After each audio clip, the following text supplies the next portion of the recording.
Today, I'm going to tell you how to reduce the mustard oil taste in food. Here, I'm going to give you two tips. Listen to both the tips carefully because any one of it might be very useful to you. Supposing we have to reduce the mustard oil taste in about half a kg of the food prepared or half liter of the curries prepared, then the first tip is adding acidic agents.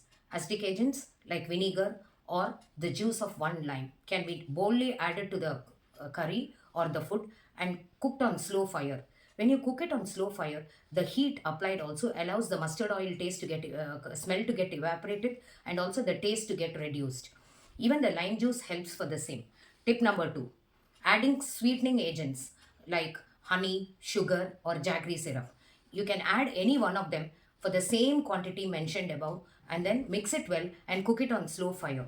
Now, what happens is when you cook it, it helps the smell to get evaporated and the taste also to get reduced. The sugar, the sweetener helps for the same. Thank you.